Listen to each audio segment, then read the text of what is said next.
Hey everyone, Dave here, and today I wanted to do a Pioneer deck for you.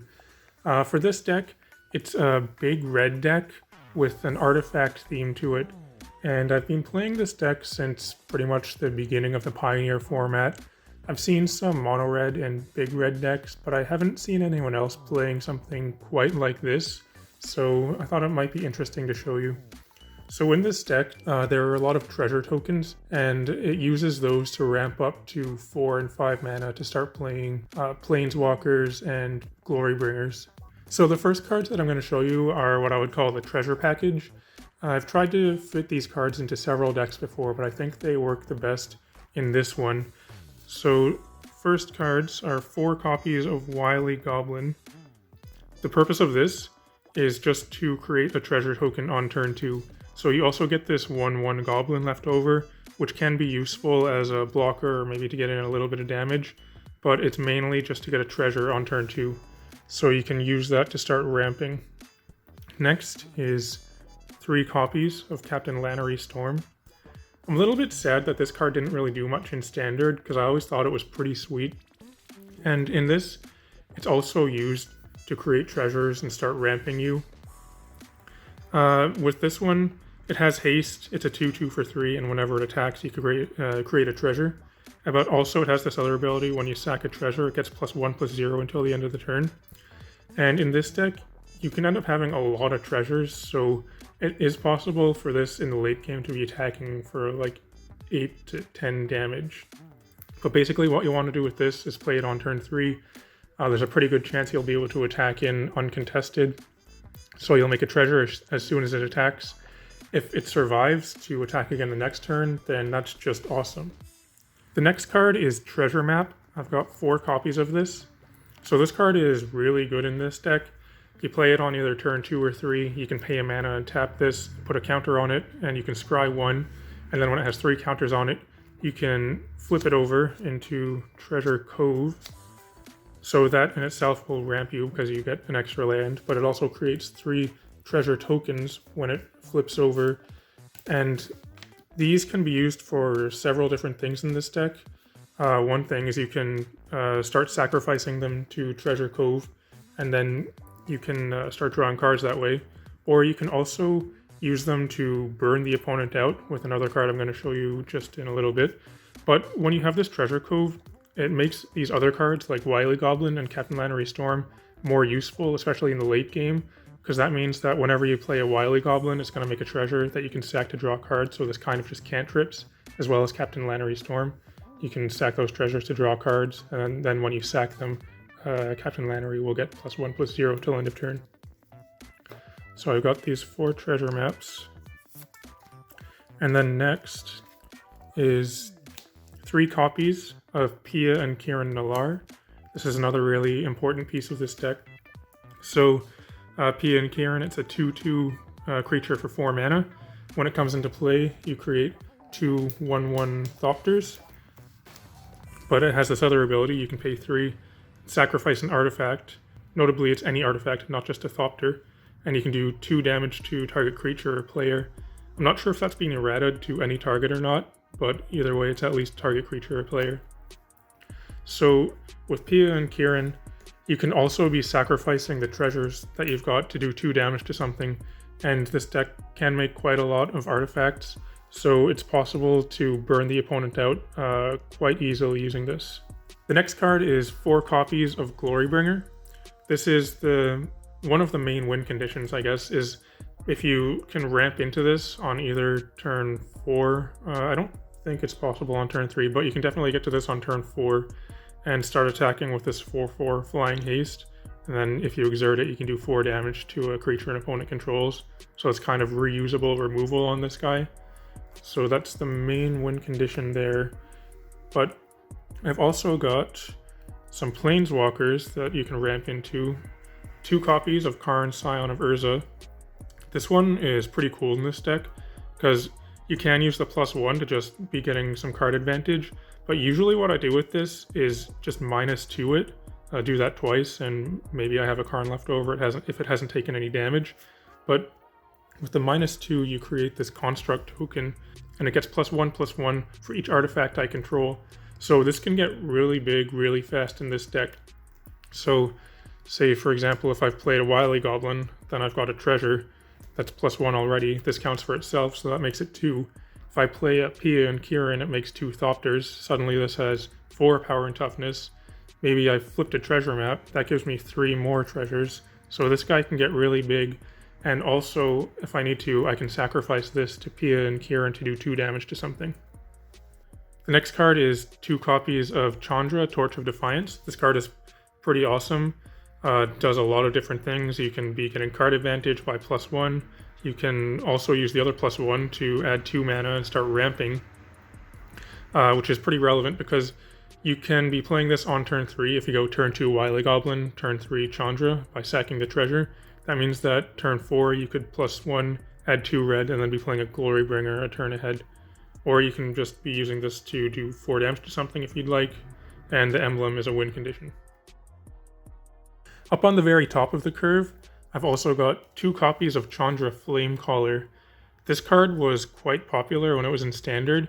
Hasn't really done much outside of that, but I think it works really well in this deck because you can ramp into this pretty fast and just start getting in a lot of damage on the opponent. So you can +1 to make 2 3/1 elemental tokens with haste, and then they get exiled at the end of the turn. So you can get in damage really fast with that.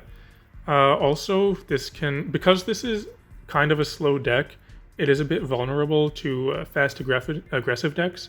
So you can use this -X to do X damage to each creature and kind of clean up the board if the opponent's played a lot of small creatures. And then you can also 0 it to kind of draw a new hand. Next is some removal, and there's quite a bit of it in this deck, because like I was saying, this deck is a bit slow. So I want to have 4 copies of Wild Slash just as a 1 mana removal. And actually the Ferocious ability can be turned on in this deck, and there are a few matchups where that is relevant. So I've got 4 copies of Wild Slash, and you could also use this to burn the opponent out if you need to. I've got 1 copy of Magma Spray as just kind of a 5th copy of Wild Slash. It's not quite as good, however it does exile a creature if it kills it, so that can be relevant against things like Arclight Phoenix or, I don't know, Scrap Heap Scrounger or something. So there are 5 1 mana removal spells. I've also got 3 copies of Bonecrusher Giant. This is in here because I can pay 2 mana to play Stomp, but also it's just a very versatile and good card. So it's an early removal, and also it's a big creature that I can use to just attack the opponent with or block, and because it has 4 power, that turns on Ferocious for Wild Slash. And there's also a little bit more removal in the form of Scorching Dragonfire. There are 3 copies of this. I chose this card because I want some more early removal, so this only costs 2 mana. It's instant speed, and it can do 3 damage to a creature or a planeswalker. So compared to something like maybe Lava Coil that does do more damage, that can only hit creatures. So in some matchups, like maybe a control matchup, that could be just a completely dead card. However, Scorching Dragonfire is very rarely completely dead, because even against control, you can use this to do damage to your opponent's planeswalkers. So that's it for the spells. Now onto the lands. I'm playing 25 lands in this deck. I wanted to have a little bit more than usual because I do have a fairly high curve with things like Glorybringer and 6 mana Chandra. But I've got 4 copies of Ramunap Ruins. I like this card a lot because it's an untapped red source, but also I can sacrifice it. Well, I can sacrifice a desert, but these are the only deserts in the deck. So I can sacrifice a Ramunap Ruins to do 2 damage to an opponent. And I've had quite a few games where this is literally the only way that I can win. Because say in a control matchup, if the game's gone late and the opponent's at either 2 or 1 life, they could have a handful of counterspells, and no matter what I draw, it's not going to resolve anyway. However, with Ramunap Ruins, usually there's nothing they can do about this unless they have some kind of land destruction, like maybe Field of Ruin, or maybe they're playing Disallow. But usually this is pretty much a guaranteed 2 damage to the opponent. I'm also playing 1 copy of Westvale Abbey. This card is pretty cool in this deck because it is possible to play a few colorless lands without being too worried about being color screwed, because there are quite a few lands in this deck, and also I have so many treasures that those produce any color mana. But with Westvale Abbey, I can pay 1 life, 5 mana, and tap this to make a 1/1 human cleric token, this guy. But the main thing this is in here for is for the other ability. I can pay 5, tap this, sacrifice 5 creatures, and then this transforms into this creature, the 9/7 flying lifelike indestructible haste. So this creature is pretty sweet, but it's pretty easy to get the 5 creatures to sacrifice in this deck, because one is for Wily Goblin. That's one thing you can use this body for, is the main thing it's in here for is the ramp, but you get this 1/1 body left over. You can sacrifice that to Westvale Abbey. However, there's also Pia and Kiran Nalaar. If you play this, you get 2 thopters, so this plus the thopters is 3 creatures right there. Another thing that's pretty cool that you can do with this is with the 6 mana Chandra, when you +1 to make 2 of these elementals, these are going to get exiled at the end of the turn anyway. So if you need to get a boost in your creature count to be able to transform this, you can just +1 your Chandra and sacrifice these to flip your Westvale Abbey. I'm also playing 2 copies of Foundry of the Consuls. This card is pretty cool in this deck because it's an untapped land. It only taps for colorless though, but that's okay. And I can pay 5 mana and sacrifice this to create 2 of these Thopter tokens, and that just kind of goes along with all of the other artifact synergy that's in here. I mean, these can just attack in for they're 2 1/1 evasive threats, but also I can be sacrificing them to Pia and Kiran Nalaar to do some damage. They also make the construct tokens bigger for Karn. It's just a pretty cool utility land to have in this deck. Next, I've got 2 copies of Sulfur Falls and 2 copies of Steam Vents. So these are in here just for cards in the sideboard. So this is a mono red deck, but it's technically got 2 colors because there are some blue cards in the sideboard. But these are pretty cool to have in here because it's kind of free to play them. The 2 life is usually irrelevant, and the Sulfur Falls is in here. Usually it's not going to come into play tapped. So that's why I don't have 4 Steam Vents or 4 Sulfur Falls, because I don't want to be paying 2 life if I don't have to, and I don't want this to come into play tapped. But these are in here for some sideboard cards that I'll show in a moment. Maybe you'll be able to guess what they are, but they're pretty cool to have in this deck. I've also got 1 copy of Wandering Fumarole. So this is in here just to have access to a creature land, and since I'm playing some blue lands already, and I have access to blue through treasures, it's pretty easy to be able to have the blue to turn this on, and it's just kind of in here to be able to attack in for some damage, or it's a blocker if I need it. I just feel like it's sort of a free inclusion. It does come into play tapped, but since this is a slower deck, usually that's not a problem. And then the rest is just mountains. There are 12 mountains in here, so in total there are 25 lands. So that's it for the main board, and I'll show you the sideboard. The sideboard is really meta dependent. There are a few cards in here though that I feel like would be in here kind of no matter what. So the first one is 1 copy of Banefire. This is a pretty cool card to have access to because you can generate a lot of mana with this deck with all of the treasures, and having access to a Banefire to play against a control deck or something, you can just burn your opponent out with this and there's nothing really they can do about it. Next in the sideboard are the blue cards I was talking about. Maybe you were able to guess it, but I have 4 copies of Negate. This, I just really like to be able to kind of get the opponent with these, because there are a lot of times where in the first game they might not even see that I have access to blue mana, and then coming out of a mono red deck they would just not expect Negate at all. So having this in here to be able to fight off like combo decks or control or anything that a mono red deck would typically not be able to deal with, having access to 4 negates is very useful.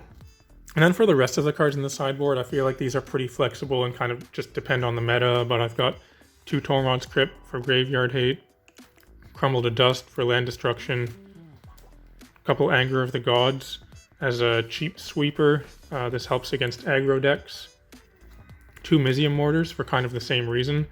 This card is cool though because it's pretty easy to get to the 6 mana for the overload, so that can kind of clear a board of some bigger creatures, and this also doesn't deal damage to your creatures. And then I've got 3 Abrades. This is just in here to have access to more cheap removal, that's just 2 mana at instant speed, and also I can destroy artifacts with this. That's my Pioneer Big Red deck. I think this deck is a lot of fun to play. It's very synergistic. There's a lot of different things you can do with the artifacts. I also think it's pretty good. I've been playing it for a while, and I've had some success with it. I haven't made many changes to it recently, but I feel like there is definitely room for improvement. So if you have some ideas of cards that might work well in it, I'd be happy to hear, or just any comments on it regardless. Otherwise, if you like videos like this, it'd be cool if you could like and subscribe and all that. And thanks for watching, and I'll talk to you later.